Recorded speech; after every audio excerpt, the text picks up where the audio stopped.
Hi, good morning. It's Lorelei with Radiate Life with Lorelei. And I'm here this morning, kind of in my, I did a video yesterday. This is my Mama Llama. There's some other things that I put up around my room that I change from time to time, but they're whimsical, but they mean something to me. So, when I started my Buddhist chanting and started to reawaken some things within me that have to do with my ability to bring energy in, my deep desire to help the earth and humanity, and to do it in a way that empowers people. Part of my journey is that I have had this pattern where people have been in my life for short periods of time. I think when I was a kid, it probably came from experiences that I had in my life. Early on, I came into my life, and my father didn't show up for my birth, and my father, who had great potential and creativity, ended up choosing things that would lead him away from me, that would lead him away from himself and the potential that I saw in him as a, from the inner levels. And I thought, gosh, wow, if my mom and my mom to be and my dad to be, if they could really, get into the center and they could really get a heart healing and really connect fully, that is really going to be a dynamic duo. But unfortunately, that doesn't happen. And unfortunately, sometimes we go off the path, and sometimes we go off the path so far that we just never find our way back. And he did not ever find his way back. And it was not safe for him to find his way back. So, like, as a soul, the other day, as a soul, I did this meditation with one of my main teachers, and probably the greatest gift she gave to us is that she really believed in us, and she gave us some tools, and she gave us some things, and she's like, look, you're here in this dimension, and I'm going into other dimensions. And she didn't leave her body. She stayed in her body, and she's still here, but the frequencies that she has and what she works with, it's like, I'm truly a blessing and truly amazing to be a part of that. Now, it's just for everybody. It's just that I happen to be looking for something. I happen to be searching and being all in. And one day what happened was I had a crisis of consciousness. I'd been in a part of a community, but that community wasn't growing in the ways that I needed it to grow, and that truly I needed to have more ability to create, because I had earned the structure of teaching. I'd earned the structure of directing and taking care of things. I'd learned how to be, physically responsible for the structure and the environment. Then that's like paying the bills and creating a place and maintaining a place well. Bringing people in, being the chakra for that city that I was in, and I was in 4 different cities. And I looked into my students' eyes, and I saw that there was something more that they needed. I saw that they looked at me, and all they saw was sacrifice, and all they saw was what I was doing. And they were right in a way. They were right in this way that what had happened is I gave away my power to an organization, to people who for a period of time, it was like an educational system to me, right? I had just finished college. I was doing 3 different volunteer work opportunities. I had just gotten promoted at work. I had fairly quickly, I had a big opportunity to move to a centralized location and continue to move up the corporate ladder. And yet something deep inside me says, wait, visualize what's going to happen. Visualize what that will mean. I have this great job. I'm going to move to this new place. I'm going to miss my family, but ultimately maybe I need that. Maybe in order to really be who I am fully, I need to get out of those people who see me every day and see me in a certain way, which is not who I am anymore.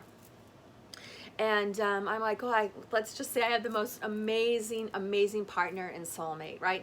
And one of the things that I did is that I forget where I learned this, but it was reinforced in my teachings in metaphysics. So I said, in order to attract the most like-minded, kind-hearted, meet me in the energy, but different, but works well together, right? I need to be that myself. I need to look in the mirror, and if I say I want somebody who's financially responsible, well, then I need to be financially responsible. And so one of the first things I did is I did have a small amount of debt. After I left college, I had my own apartment. I had roommates, and those really didn't work out. Unfortunately, people were not honest about living situations, and it was less things that you could do to kind of find matches or find people. Let's just put it that way. So then I decided, okay, I'm going to get an apartment that's close to work. It was affordable for my price range. I had really no furniture. And I didn't spend a lot of money, but I did spend some money, and I found myself in a bit of debt. And so what I ended up doing is saying I did have a good paying job, but in addition to that, I had time. I'm like, they say time is money, and they say that, idle hands, make messes instead of build bridges, right? So I worked. At one point I worked 3 jobs. And this was during the holiday season. I worked at the local convenience store because I lived in a large complex that had a convenience store in the center of our apartment complex. I worked there. Me and my best friend worked there.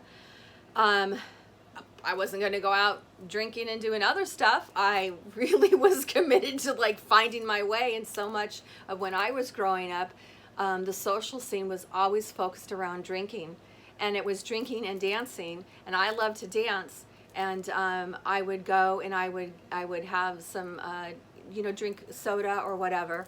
And oh my gosh, I can't believe this is what this is going to turn into. Okay, I'm going to go a little deeper into this. This is not originally what I intended to talk about, but let's just stay on this topic because I've been working on cleaning my own heart. I work on when I say work on, what I mean is I introduce and connect with myself and my heart and all my dimensions and all my experiences, and I allow myself to be broken open. About 2 months ago, I literally saw my cracking, right? The cracking of the shell around my heart and around my upper centers. And it was something that I did consciously, that I put all in, that I really put myself under this fine lens, right? I magnify it. This is why. So if you're creating something and you want it to have be strong and you want it to last a long time, you look deeper. Like when we crochet, every stitch is really important, and if the stitch isn't even, then I take it out and I go back. And as a kid, it drove me nuts. But as an adult, I find great pleasure in it. I find great pleasure in being able to do something simple and seeing how beautiful it is, and then either giving it or using it, right? So the analogy of the magnifying glass is, that's me. Like, here's the density, but what are those particles within me? Because all of that is affecting me. So what I decided to do was be that attentive, that everything is a waking meditation. And I was about 25 years old. Like I said, I'd put myself through college. I'd gone through psychological counseling, and I said, when am I ever going to be done? When will I be strong enough not to have to need you? And I think that definitely was a turning point for my therapy, because the thing that happened at that point too is I went to groups. I went to 12-step groups. I went to different kinds of 12-step groups, and that's actually what led me into the spiritual path. I'd also pursued it from a religious point of view. My mom has always been a deeply, I would say, so here's spirituality and here's religion. So I mean, here's your spirituality and here's structure, which you might call religion. When those two things go together and transform and raise and really bring beauty, that's amazing.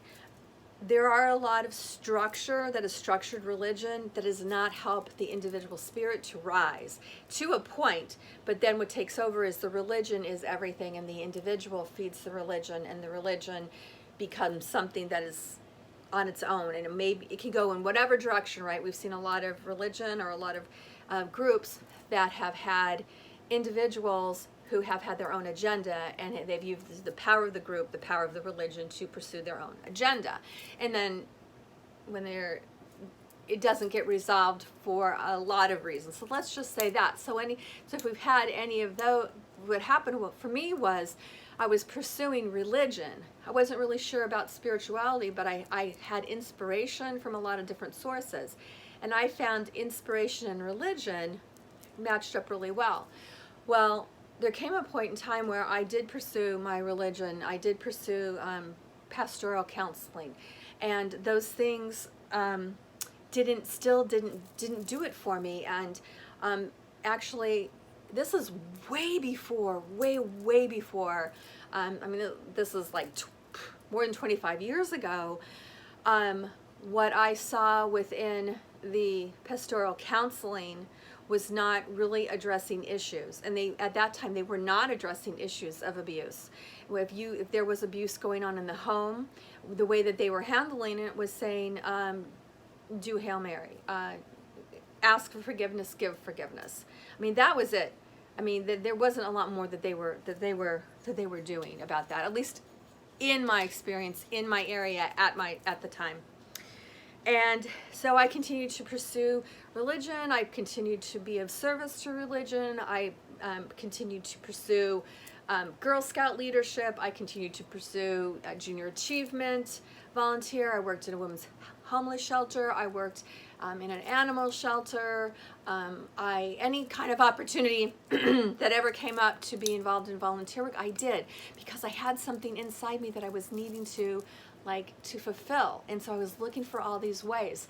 And the reason why I'm telling you this is that, like, here's the thing. The thing is that I know not everybody sees life that way. And I know not everybody thinks, oh, the first thing I need to do is give to someone else and help someone else.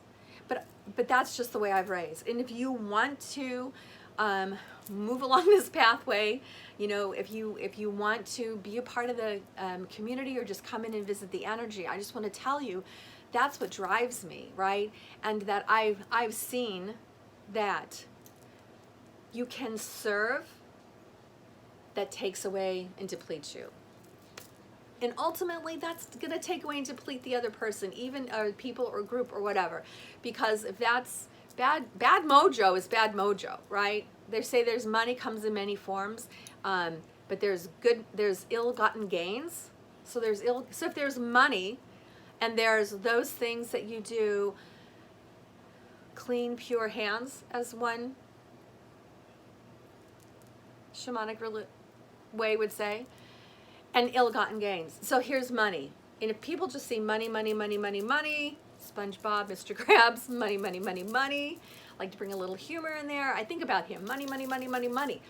When we look at that, all money is not equal, okay? Like, there's money that you earn well and clean and pure and true, and you give that in a clean and pure and true intent to empower people. It's the energy, it's the thought, because we know that when you give something with deep love, that chocolate might be eaten, that gift card might be used, that candle might be burned, but the thought and the remembrance of receiving that candle that was full of love, that was, specifically chosen and decorated and dedicated to them, stays. That's what lingers. Okay, so it's the same thing with money. So if you have money, you have that done well and pure and right and true. And it doesn't matter if you have a quarter or a dollar. I love the parable about being in the church and about, I forget exactly all of it, but here, the bottom line was that some people gave out of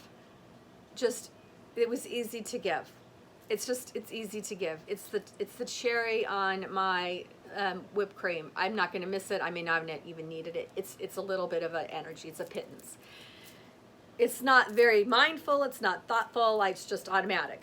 Then, on the other end, you have the I think it was a child, but it was someone who had just a little bit, right? Like, in comparison to everything else, what they had was what they had. So what they had, they gave. They gave everything that they had, and they gave it with love. They said, this is what I have, and I give it to you freely, right? And so that comes back freely to them. So it's that individual experience that person has with that money, right? But ill-gotten gains are ill-gotten gains, and ill-gotten gains has that energy, and it only begets more energy. And ill-gotten gains, full of secrets, full of lies, full of deceit. You might, in the physical plane, we have that. You can have a momentary a momentary experience of it. You can have a lifelong experience of it. But when you leave this body, there are frequencies that you go into, right? And in those frequencies, there is no shortcuts. There is, using the card of knowing someone else. It's not being under someone who's going to get you in or take a shortcut or none of that. It's just here in the physical plane. And really, you don't have free will unless you have choice. And this is kind of what it came down to it for us.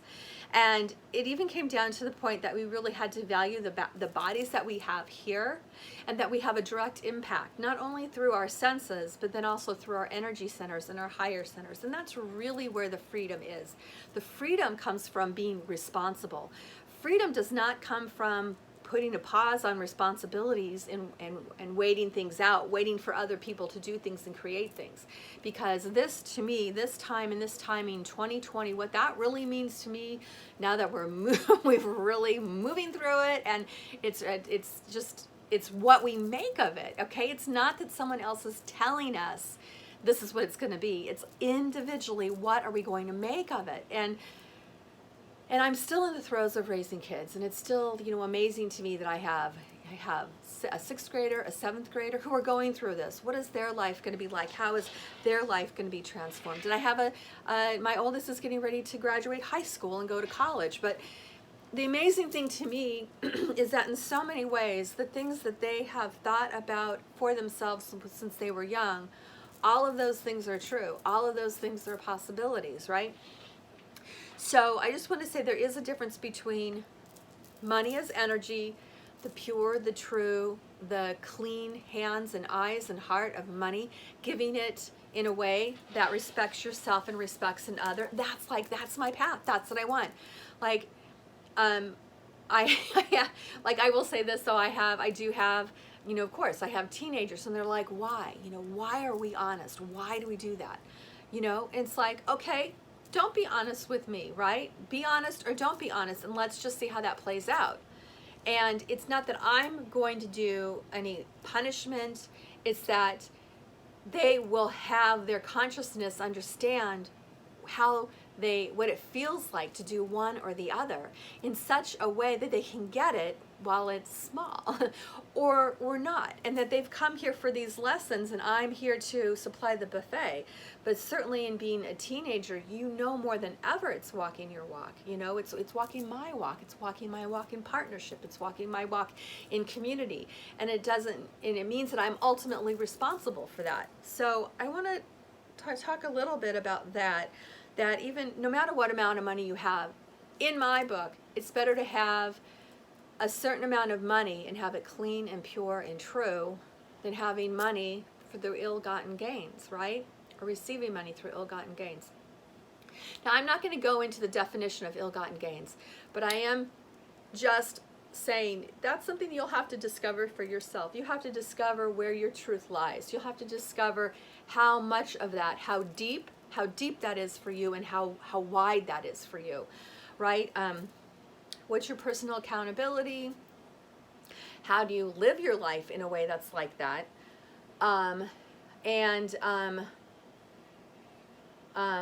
Being responsible. So being responsible gives you freedom.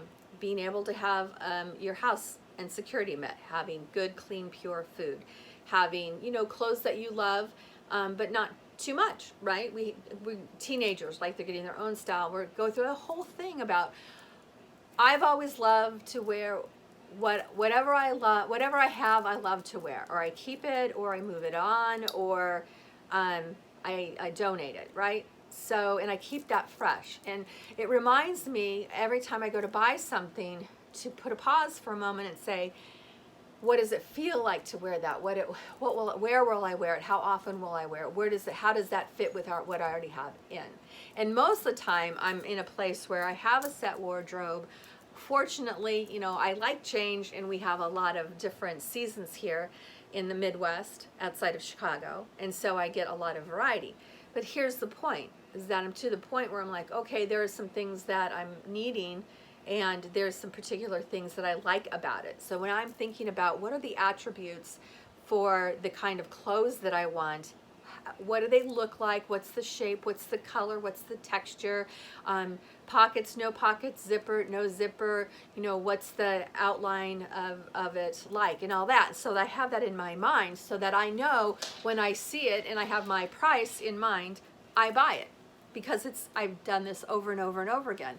When I go by a store, not too much, but it'll come again where I'm out and about and I could be in a different area and I'll get kind of a tingly sensation, and I'm like, okay, there's something for me in that store, let me go find it. And so I go, it's like dowsing with your body for clothes, for different things that household items or gifts or things that I don't even know about, which are going to be, that I'll be using later. So I go and I find out what it is, and I make a game out of it. I'm like, okay, if I'm a dowsing rod, if I am playing like Marco Polo, Marco, where are you at? Or light it up. And I love that, because over and over again, I'm like, oh my gosh, do you know what I found in the back of the store? And it's really, really quick, because I don't use my conscious mind to flip through things. I allow my inner guidance to show me. I allow my inner guidance to be led, right? And I love it. And why do I do that? And why am I even talking about that? Because maybe that doesn't even sound like spiritual. Because believe me, I am in a time and timing right now where I have so many people in my life at that crisis of consciousness, so they can make the leap, so that they can get angry enough to make a change, so that they can be angry enough to allow that hurt, that pain, that anger is just covering it up. And the divine masculine so much has controlled us, has controlled themselves through this. And one of my mentors was talking about it, and I definitely have some people that I would definitely promote when it comes to that.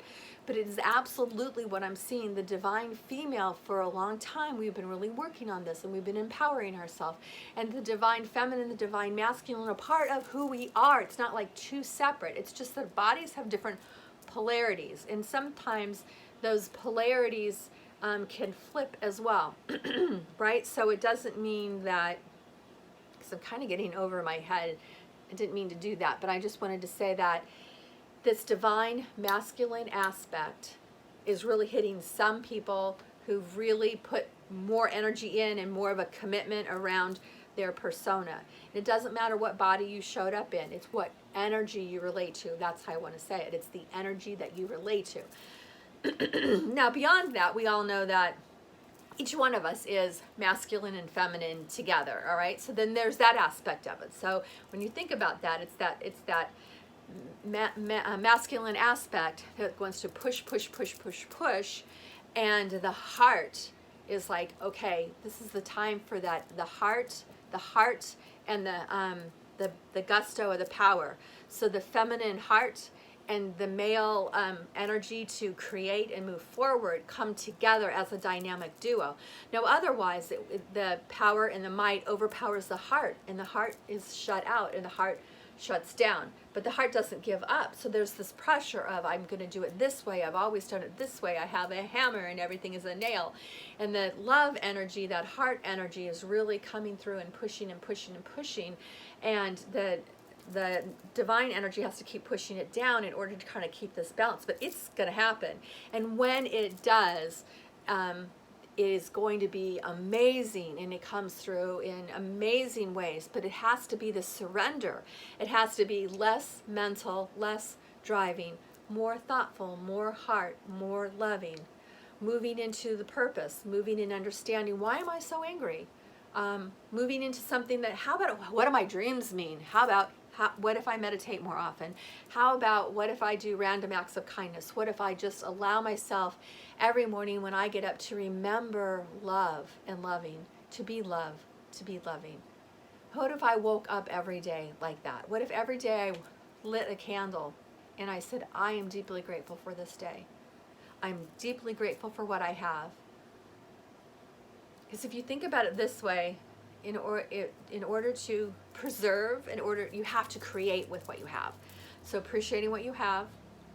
Yes, it's true sometimes when we lose our health or we have a minor setback, that we have a greater appreciation for life and what we do, but that can only be a little bit of a energy that is, it's quick. It's like candy. It's like shoots you up, and that and you shoot up and rise above it. Now you got to build some structure and maintain some momentum. You have to keep feeding that momentum. You have to keep moving forward, and it's easier. An object in motion stays in motion, and that's true whether it's a habit that is unfulfilling and is detrimental to you, or you have a habit that is like a reset, a fresh alignment with is pure and right and true, alignment with love and acceptance, starting with yourself and emanating that from others.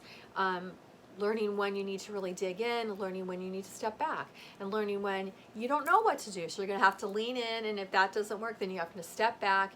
You're going to have to maybe change direction, change color, change frequency, and come back at it. Again, Einstein says you cannot solve a problem at the same level of energy, same frequency that creates a wave cannot stop the wave, right? Do you ever think about what is it? The audio, thinking about counteractions and counterbalances. That's what we're really talking about here. All right, is that you have to choose which one is you're going to give momentum to, and at any moment in time, it's again, we have that truck metaphor, right? So momentum is the energy, and like the truck is going downhill, but the path that it's on is your choice. And when it's in motion, it's going, yeah, there's a point in time in which that is going to come and it's going to slow down. So you don't kind of get something while the energy is hot and at the top. You have to wait a little bit and allow it to come down. But that's what the energy field is about. That's what our quantum field is about. If there is something that is really active and that is really driving, that we have the ability with our own inner light, with our own inner energy, our own chakra systems, our meridians, our acupressure points, you name it, our body, right? We have the ability to transform that energy. We have the ability to move energy from one form to another. And so that's what we begin to use. We begin to see how our mind moves things. If we wait for the physical things to change, they will never change. Why? Because we're not doing anything energetically or from our blueprint to change it. We are saying we are going to be influenced by outside of us, and literally almost refusing to take seeds and plant it into our garden, refusing to get into our own car, refusing to put gas into our car, taking care of the air pressure in our tires, clearing our windshield with our perception. All right, so use a lot of symbols in your life. That's one thing, and metaphors, right? Is like you feel like you're stuck, start using symbolism and metaphors, and get some books and just read some of it. Just sprinkle some of it and allow it to get you going. Don't read it like it's the word and that you have to memorize it. No, it's just meant to get you going. There are many, many levels to symbols, to all of it. So don't allow yourself just to do a little bit of it. Allow yourself that interest to be generated.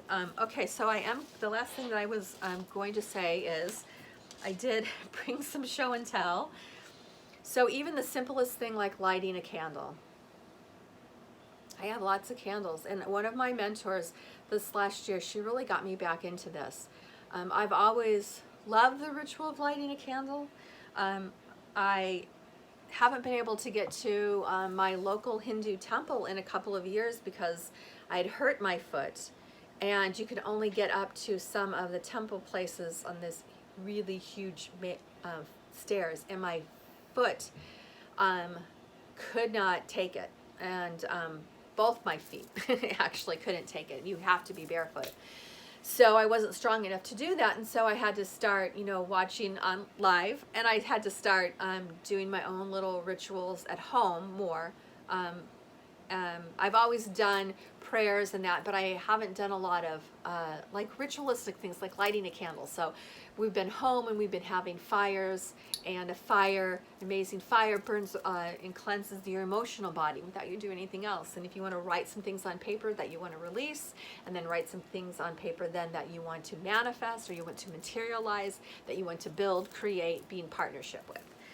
So light the candle. So now in the last 6 months, I do get up in the morning and I light a candle, and I have on tape my voice. And also I have some recorded too of my mentors and my teachers saying different types of invocation decrees. These are words that have been potentized with power, that are like calling cards. They're like opening portals and opening gateways and opening pathways, and they call the energy, and we get into that energy not only for ourselves, for others, right? And the more that you incorporate not only yourself and your family, your community, your county, your country, and the world, Mother Earth, and our beautiful Earth, but not only Earth, but the planet Earth and all the planets. And you think about us being our place in the Milky Way galaxy, you know, our place in this universe.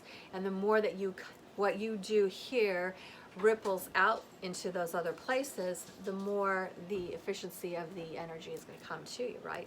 And that you're aligned. And then also there's a part of you that says, I did this, you know, I did something. What can I do? I don't know. I'm going to light a candle. I'm going to light a candle for myself to burn away anything other than this pure light.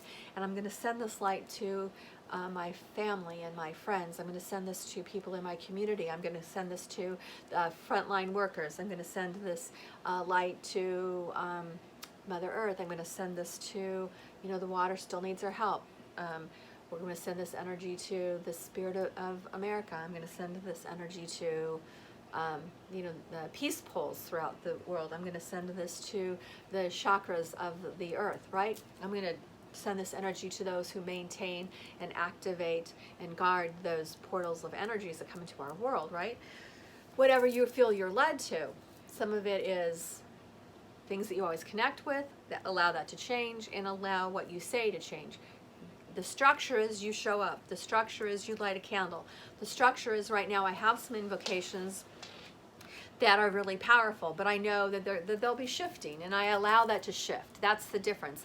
Is I've done prayers for 20 years, some of them for 20 years, and they're ancient and they're deep and they're true, and I love them, and I've done chanting, but because I can activate them now, I don't have to spend 3 hours in that energy and think, when I'm not chanting, I'm not in that energy anymore, so then I have to wait until the next time I can open that energy and be in it, and then I close it when I'm done.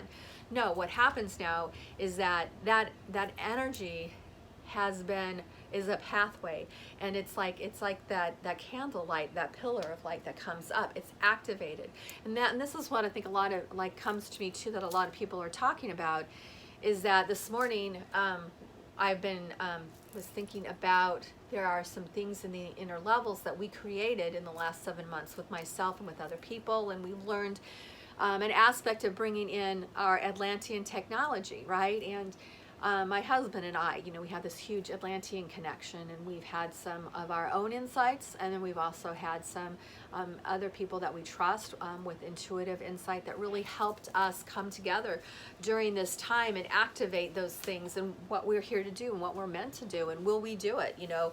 It's not that's the thing, it's the opportunity, and there's more opportunity than what we had imagined, but someone else had to tap us on the back and say, hey, you know, you could go there. Like, what? It's like, yeah, that right there, you could do that. We're like, I never even thought of that. It doesn't, we're doing what? It's like, be willing to do the energy, be willing to connect in the energy, be willing to challenge yourself in a good way. Be willing to find that loving part in yourself that says you can do it, and that part in yourself that, when you're close to that finish line, you know, maybe you need someone else, you know, maybe you need to be with other people who are crossing that finish line. Don't hang around with people lingering before they reach the finish line and say, you know what, we're gonna get there when we're gonna get there.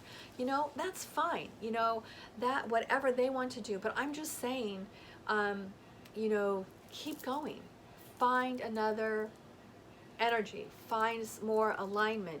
We don't have time to just sit and be idle. We don't have time to say we've done enough. I don't know. I want more love in my life. I want more joy in my life. I want to look out in my world and I want to be like, I am so proud of us. I love what we're doing. You know, how can I generate more love in my world? How can I generate more sustainability? How can we plant more flowers? How can we grow more food? How can we continue to look for renewable things? How can we lift this physical experience so that every person, every soul, every animal, every plant, every mineral, all the water that comes in has this really beautiful experience. All right? You know you have to grow. That's really like what it comes down to. You have to grow individually, and if you grow food and you grow flowers, it's amazing connection. So anyway, grow, right? So I that's it. Like, that's kind of how I am. It's like, this is what the opportunity is, and if you pick your seeds and you have your earth, then let's meet in the middle. Bring all your resources here. It's kind of like going camping. Bring all your camping gear, meet me at the head of the path, and then let's go. And then people show up at the head of the path. They're like, you know what? I didn't bring a tent. I didn't bring enough food to eat. And I figured that I could probably just, be with someone else would have room in their tent, and someone else is going to have extra food for me. And I know you're so kind and so generous. I'm sure you thought about more water. And it's like, I'm standing at the head of the path, and I'm like, okay, it's true, you did what you did, but in order for us to go out into that wilderness, in order for us to take this journey together, showing up means being prepared. Showing up means I have clean eyes and a fresh perspective. I'm willing to be strong and stable in myself, so I trust myself, because then I can trust myself, and I can trust other people. And then when we trust other people and build that structure, then we can do amazing collaborative things together. But if any one of those things are weak, we are not going to have the experience that we want. And I'm just like, okay, that's fine. This is a free will plane, but you know what? This is where I'm going. This is the way that our direction of our community is going. There's so many things to do. Teachers have looked at me and literally lifted me up and said, this is a broader perspective. You can do this. Like, okay, but no one else is doing this. People don't understand why I'm doing it. I feel like I'm being a little mean. Am I being, exclusive? And it's like, no, because every day I send 3 hours of energy. Every day I'm posting saying, come and, if there's any way that we need to lift each other up or what's going, it's always available, right? And the opportunity for you to give to other people is available there as well. So I'm going to I'll show you one way that I was giving of opportunities, and that is, so I did the candle, and so I drew a card for us today, and like I said, I'm doing a lot of heart healing for myself, sending that energy and alignment to the people that are in my environment, and I have made a commitment. Here's the thing, here's the commitment. My commitment is this, is that everyone in my environment flourishes. They don't flourish because of my control, but they do flourish because of the opportunity that aligns with their choosing. And my part in that is for me to show up and for me to align with my choosing. And for me, like, I'm the compass, I'm the true north for myself. And for others that choose to be a part of it for a day, for a moment, for a minute, for a year, for 10 years, for 20 years, lifetimes, other lifetimes that we come together. But now here's the time and the timing, because here's the opportunity, right? So the opportunity is that every bit of energy and every bit of life force that comes through me, that I create with it and that I direct with it. And a part of that is I am in a physical body. I am in a physical plane. I have other dimensions. Those things come up, and it's like, okay, I embrace whatever is coming up with me to the best of my ability. And sometimes I have to take a huge amount of energy on and really get with it, and I cry and I'm upset, but I'm not without hope. I'm not hopeless. Even in those times, like, I have my center light, but it's kind of like, have you ever gone into a situation where, oh my gosh, this is an easy one, but let's just say you go into a garage, you go into your basement, or you go into a kitchen. And I had teenagers at our house last night cooking with their masks on. They're so funny. Really, really respectful. We're trying to live our life the best way we can. And so I'm just going to say that. So yeah, so they were in the kitchen, and they did a good job cleaning up, but you walk in there and like, this is a huge mess, right? And rather than being upset about the mess, you hold on to, I'm so happy that, the kids were supporting each other, and that they were doing creative things together, and that they're finding ways to get together in a respectful way and being creative. Like, we really need this. They're not allowing the quote unquote, the limited access to things to allow limited access to themselves and sharing that with each other. And they're having deeper bonds. They do have probably fewer interactions, of course, but they have deeper interactions. And what's better, the deeper or the more superficial? So I think that's what we're seeing in our household, is that the superficial relationships have gone to the wayside. And I don't mean it in a dismissive way. I just mean things that aren't deeply rooted, right? Things that are deeply rooted, things that are going to continue building, things that are going to be sustainable. Those are the things that keep going forward. So light your candle in the morning, and if that light, let that light, there's so much symbolism, there's so much deep and true and pure. Allow yourself to light the candle and feel the candle, smell the candle, be the candle. One of my early remembrances of meditation too is taking the candle energy and cleaning each of the chakras. Even if you don't see it makes a difference, it makes a huge difference in understanding and seeing that you are the light in your environment, sending the light. These are very easy things to do, things that you can do without mentally thinking about it, just connecting with the light and with the candle. Once you have the light and candle, I did draw a card today, and this card is forgive and forget. So this is a good one because I take all kinds of decks of cards, and this one is from Sonia Cochette's, I forget what the title of it is. Here's the back, but there's the front of it. So what I do is I take these cards and I rework them in a way that takes that beautiful energy, that gift they gave to us, and I take it to the next level for me, and I change it up, and I make it more focused for me and what my current level of awareness is, or more if I'm working with my kids or something. So forgive and forget. All right, so I haven't reworked this one, forgive and forget. So in this moment, what comes to me is another teaching, which is that it's really not so much about, we might say forgive and forget. So here's forgive and forget, forgive and forget. Forgive, here's the pattern, forgive and forget. Here's the thing, oh, you should forgive and forget, forgive and forget. Okay, so here's the thing, an experience happened. And if you try to forget that experience happened, you're actually using denial. And denial is a false tool. And many people use denial.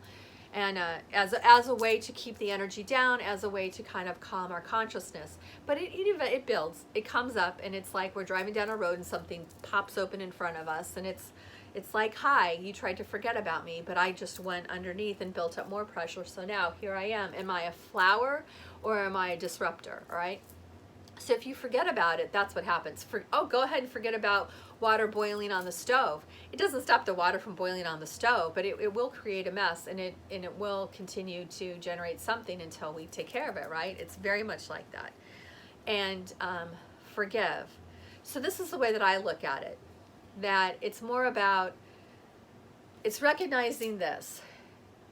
When we hold on to a grudge, when we're holding on to the energy of something that happened in the past. Therefore, by holding on to a grudge, by having to remember who helped us and who hurt us, it's another way we would say, like, are we keeping score? Oh, that person helped me, that person hurt me, whatever. That list, we're constantly keeping score. Those are mental things that keep you busy and keeps you out of your creative power, right? Because here's the thing, if you hold a grudge against someone else, you're holding a grudge against yourself. You're like, how does that work? Well, because really energetically, whatever you give your attention to grows. So if you're going to give your attention to that aggravation or that frustration or holding that grudge or how that person let you down, or it could be real or it could be imagined. It could be something that happened, but the weight of it is like 1,000-fold because other people in your life and your experience have done that before. And now it's not one little thing that's happening in this moment. It's 10,000 things, and it's coming at you like a shark, right? And so energetically, what we do is living in the moment and taking this energy, and you can actually delete the energy, you can transform the energy, you can move away from the energy, and you can send it and let it be transformed into other energy, right? There's a lot of different ways to do it. So I'm just giving you an idea that it can be done, because if can plant the seeds today that it can be done, then you will search for the way that's going to work for you, the way that you can move past any of your limitations and give it a try and let yourself have that experience. Plant those seeds, right? Here's the earth, here's the seeds, take care of it. Well, I don't know if I'm really going to be able to grow strawberry seeds. Okay, there's other people that can help you with that. Then how about if you help other people grow things, and then you learn through helping others that you can do it yourself. How about that? But this is where we're going. We're planting those seeds. We're nurturing those plants. We're looking for more sustainable ways to do that. How can we produce more food with fewer resources? Okay, that's kind of where we're going. How can we share more love? So, to let yourself off the hook really is what it's about. So, start with something simple. Don't go with the hardest thing. Don't throw something out there that's like a huge big thing that has a lot of emotional issues with it, that has a lot of power. No, keep it simple. Someone cuts you off in traffic. Do you honk at them? Well, maybe if you think that they're not awake or they're on their phone and you need to disrupt them. All right? So honking of the horn could be just a disruptor. I need to disrupt you. I'm not like, yeah, what are you doing? And throwing all this venom at you. I'm just saying, hey, wake up. I'm here. If that was an accident, wake up. Let's be safe. Let's all get home. Let's all get there safely. So that's a moment. Do you just forgive that and forget that? Well, you can forgive it by saying, okay, you know what? I've done that before. And if that were my child driving, I would want somebody to just like say, hey, learn from that.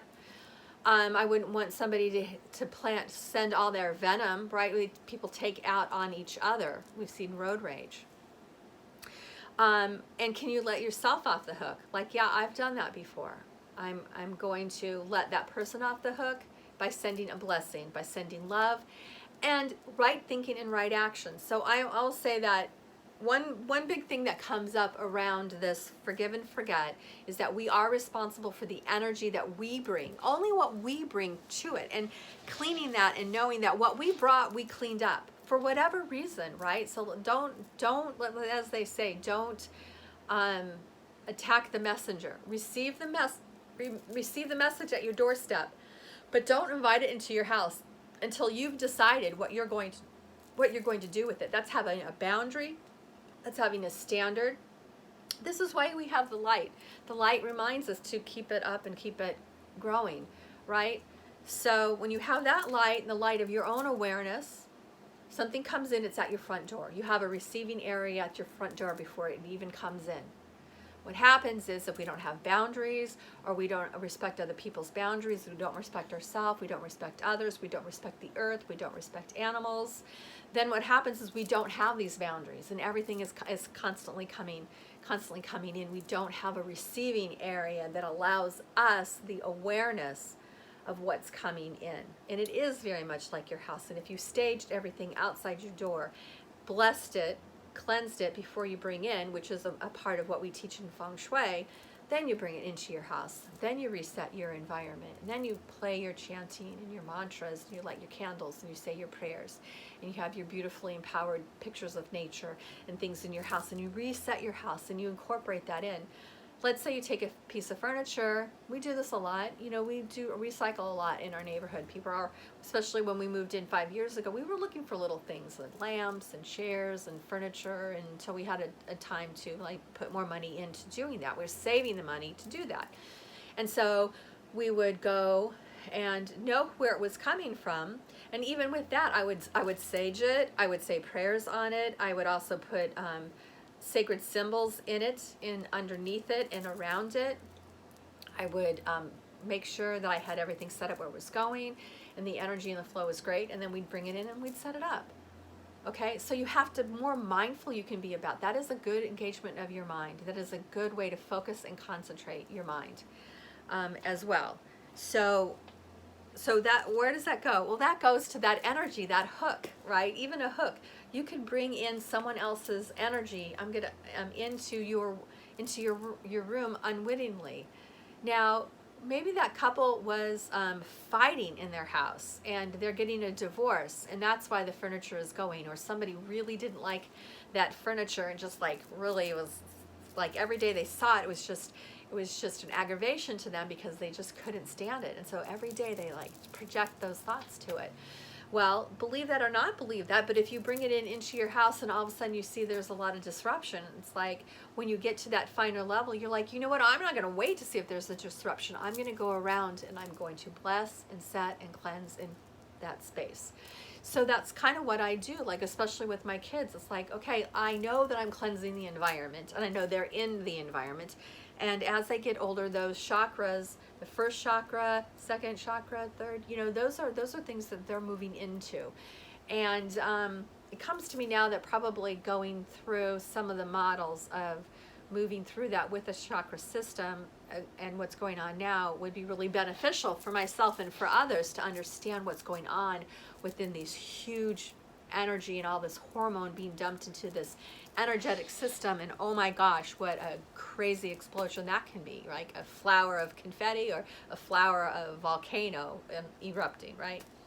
So really it's about a hook. Forgive and forget is really about, we don't really forget, but we do look at it from a perspective. We can go into the Akashic records, we could go into the universal records or the frequency, not into my memory, my skewed belief system, everything it went through to get to me in my own system and what I made of that experience, but going back into the energetic experience where this is, and I love doing this, and every time I get higher and wider in my frequencies, I go back to these experiences and I'm not being triggered.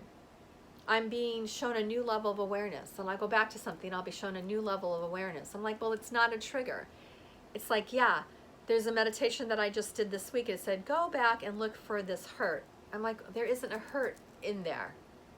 But it's like, okay, then look for potential. The next level that I was aware of, it was like, okay, then this is what's going to be shown to you is my whole life I've seen potential. My whole life, like everyone around me, it's like, oh, this person has great potential. And I'm like, that person is smarter than me. That person I'll say yes, on an IQ test, that person has a higher IQ than I do, much higher than IQ. When I look at that person has, speaking of children, they have this natural, what they say natural, right? But it comes through from talents and gifts and experiences are gained somewhere. And they're more creative than I am, or they have better art skills, and they don't even, seems like, and they don't even have to, it's not something that I've seen them physically build. And I've seen potential in situations, I've seen potential in just, friendships and camaraderie. I've seen potential in friends for my children, and I've seen a lot of this potential not being made to manifest because a lot of it is that people get in their own way. It's because the social structure doesn't allow easily you to connect with people, for all different ways, and none of them really beneficial or good for us. And so we continue to move forward. And we continue to pursue new things. And COVID has kind of really given people a reality check. And in some ways it has separated people a little bit more. The people who have a tight-knit, not a growing tight-knit, but there's a circumstance, a socioeconomic circumstance that brings them together and is not necessarily growing or flourishing. Those kind of do get deeper, but what's going to happen is the lack of growth will come to them, and they'll have their own great awakening through that way. But there's other people who have been afraid to homeschool, been afraid to homeschool travel, thinking they couldn't do it. Some people being afraid, well, my children will be ostracized because they'll think that there is something wrong with them because we homeschooled them, or because that the education isn't as great. Okay, those are all things we had to overcome, maybe less than others, but we worked with our system. We did the very best we could with our system, and I was just talking to my youngest because before COVID happened, I was just beginning to get my business and my personal coaching and my services together. I was ready to get my website set up, and then like literally a week later we have COVID.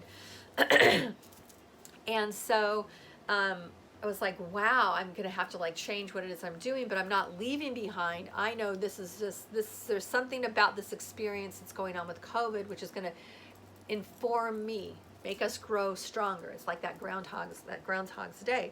So I literally had to let myself off the hook for the dreams and desires and the thoughts that I thought was going to happen. How quickly could I shift to the opportunity at hand? Because what happened is so many people are available. I've had access to groups, to mentors, to teachers. We've had access to Deva Pramel. We've had access to Krishna Das. We've had people being generous and giving and abundant in so many amazing creative ways, accessing online, so we don't have to leave our homes to go all over the world, to have these deeper connections, to feel safe, to not have that social anxiety, to not be in a room where we're taking on other people's energy, so that we can gain the strength we need to be able to go out into our world and to be able to know who we are and to decide what energy we will or will not take on. And if an energy comes in, if we have a solar plexus goes crazy, if we feel stifled, if we have a headache, if we have ringing in our ears,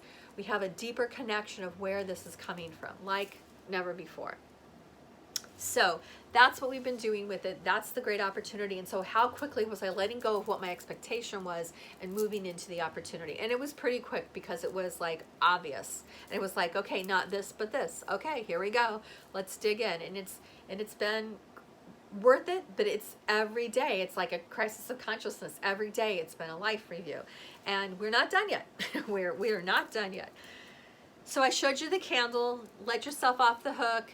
Remember that when you've done things yourself, let yourself off the hook. And again, it's not so much about learning as it is about incorporating the benefits of that experience into yourself and integrating yourself, okay? It's integrating and truing yourself to the light, I will say. So the other thing that and this is a really makeshift, this is what I do with recycled materials. And I'll post a picture of it. I know it's gonna fall if I do it too much. So this is how I make a grid. So here's another thing. So rather than having like sit down and mental everything out, I do record things on my tape recorder on my phone. So I'll tape invocations, I'll tape, morning messages, I'll tape like, okay, I'm gonna do this meditation, I have this gong music playing, and then I'm gonna do this frequency.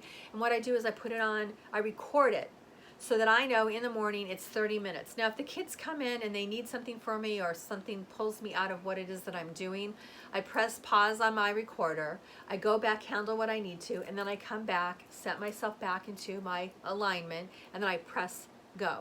So I love it. I've done this for 20 years, and I redo my recordings as my invocations are updated or as the things that I do might change because of the seasons, opportunity, all that.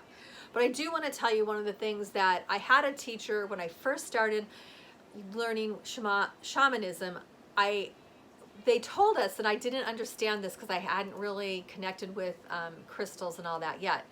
But what they told us is, you know what? Even though I'm a shamanic person, I don't use a lot of crystals and all these other things because I want to teach you that the power you have is within and that you don't need any outside force to have that power. And what happened was, I think I never really, I realized that. And so but then there was a part of me that never really truly allowed myself to connect with the other kingdoms, because after that, then they did start, I have learned a lot in shamanism and just my earth reawakenings, and I've always been attracted to, I lived in right down the street from a lot of American and Native American sites in California. I've always been drawn to that, right? So there was a part of me that held myself off because I'm like, no, I want someone to see me and say, oh, she's a crystal person and she gives her power away to crystals. It's like, so for a long time I fought that in a way I was like, I did not believe it. I was just like, okay, there's enough resistance there and there's not enough of my own curiosity to open that up. But that did change, and that has changed, and it really came through my love of the animals, and it also came on Mother Earth, right? Because that's all connected, and minerals and stones and all that. Gemstones and jewelry, and so I've always loved it in like other ways, but I never really studied it and I never really focused upon it. one of my kiddos came into this world and went, oh my gosh, do you see what is in this place that's just free and available? And they would bring in rocks and stones and leaves and all of them, the 3 Buddhas that live in my house. They're like, this world is full of this stuff. See, then they saw the light in it, and they saw the light form, and they saw the energy in it. And I was like, okay, I'm going to connect with this a little more. And literally, being a mom reconnected me with that because my kids were so connected with it. I'm like, wow, I get to be in infancy. I get to be a kid. I obviously have reconnected with all of that. So, okay, so here's the thing. I love, it's a focus of attention, all right? And so I'm going to start with a circle. So this is just, I keep all kinds of recycling stuff and I make stuff out of it all the time. So I try not to bring it in, but once it arrives, however it arrives, I do find a place to reuse it, reduce. If we can't reduce it, I reuse it, recycle. It has many, many lives in my life. So I have all kinds of shapes. And so I would start with just this. So this morning I just grabbed this, okay? So this is going to be the base this is going to be my focus of attention. So there's some groups that I'm working with. These are places that I frequent that I want to help clear the air. I want to clear the energy because I'm a part of it. I would love for us to see each other through our light and not through our blocks or our limitations or maybe experiences that we had from the past that are not beneficial that come up. I want us to see each other clearly. I want us to see each other with clear eyes. I want us to come to each other with clear hearts and clear hands. And even in that time together to be able to share that space in that moment. And hopefully when we think about each other, that we send love, we send support, we send understanding, and we know that we can never know what anyone else's experiences, right? And it's for us to plant in our own garden, and it is for us to maybe share seeds, but to always come back to ourselves. And as a way of doing that, it really kind of came out of frustration, honestly. And I'm like, what more can I do? Like, within my own family, like, what more can I do so that the kids are more cooperative or see each other? Or what are some of these patterns that are running through us that keep us from hitting that potential that I see, that I can feel and sense and know? And I can't demand it, right? I have to create that with it. So the other day I was like, okay, what else do I have in my list? And so it was like, oh, I know there's something that I learned that I haven't been doing. How about if I try that? So I started doing that, and it has to do with invocation, and it has to do with love and sending clearing. And the only difference is that I do this every day, and I send it to people every day, and I send it to people in my Facebook community. I send it to people who are not in my Facebook community, that are offline, right? Because I have a real life. And I send it to them, I send it to my family, do this every day. And then I'm like, okay, now I'm going to take other focused areas that are active in my life right now with what I'm doing. And so I identified 3 spots. So like a triangle, right? It's like, okay, so this group, and this group. Like, I want to empower myself in this group. I want to empower this group. I believe in the sustainability of this message. I believe in the power of the meditation that this group is doing. And I believe in all the good things that are coming together. And so I'm like, I have 3. So I'm like, great, that's a triangle. 3 points, triangle, let's do it. A triangle is more stable than a square. So I want to say that too. If you didn't know that, if you have a chair and it has 3 legs, it's more stable than 4. So, so I take this, and now here's the other thing, and here's another one, because I've been getting away from this too. As I've been lighting lots of candles, and I can't throw these away anymore. And I did buy wax and candles, and I'm making my own that are going to be formless, or I'll just fill the glass ones that I have in my house. And that's my commitment. By the end of the year, I will have replaced it. But then I find myself saying, I can't put this in the landfill. What am I going to do with this? So I saved them, and I found lots of different things. So here's one thing. So I took this, and this is my grid, and this is for the 3. I activated it by doing a decree and invocation, and now I'm like, okay, now I can just look at this. I love tangible looking at things, not just sending energy, but my focused attention. So I gathered 5 of these, because 5 makes a pentagon. And I said, what am I going to have as my center? And I've had this for ages, and I use this in all of my healing work. And this works really well for a grid because of the size and the clarity and the crystal and the cluster and the points. So there it is. So I'm using that as my center point. So here's my grid. Here's my center point right here. Then I grab 5 of these. Just put those around.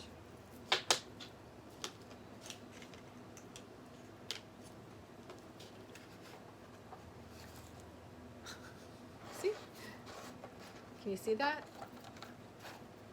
So I just put them around 5. That's a pentagon. It doesn't matter if you know what a pentagon is or not, but if you want to know, yes, I'm creating a pentagon. I have a triangle, I have a pentagon. All right, and so then I go through and I have a lot of different items, and I really, I love this. Like, you know, so what I love is like what I do is over the years, my kids have, you know, kids, they have little things, little trinkets. And again, I like drive myself crazy.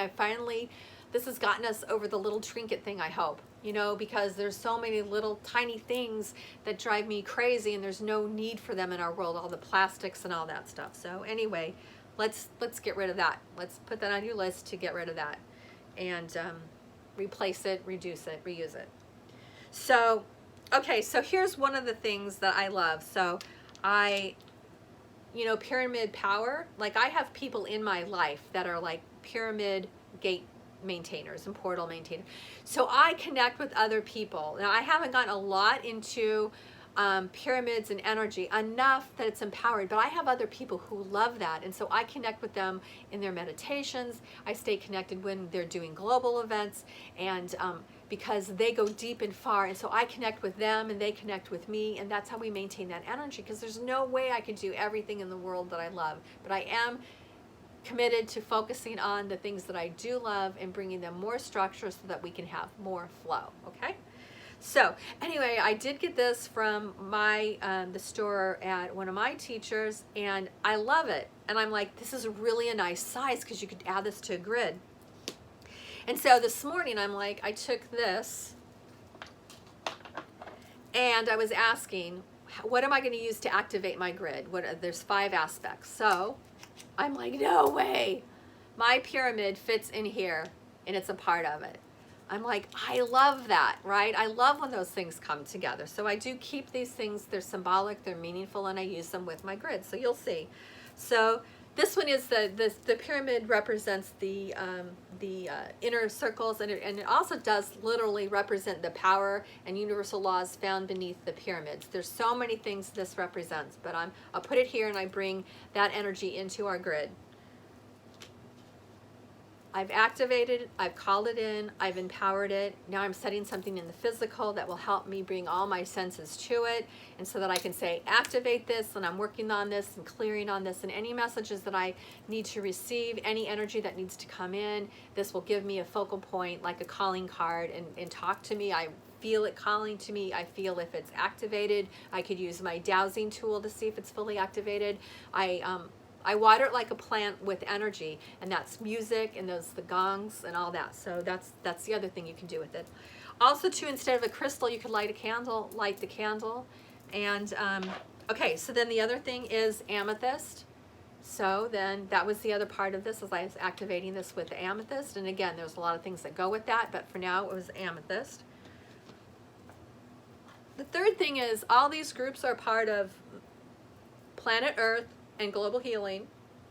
And this is one of those trinkets from one of my kids. They got a keychain in school, and so it's a mini Earth. I'm like, oh, for sure, I'm using that. So that goes in here too, and that fits nicely right in here. So that represents our global healing in Mother Earth and our personal power, because we are the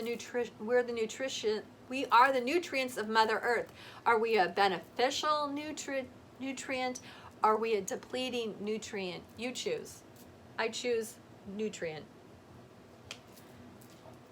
And this one too, because there's an aspect too of angelic and divine, higher energies, 11th, 12th dimension energy that comes in and beyond.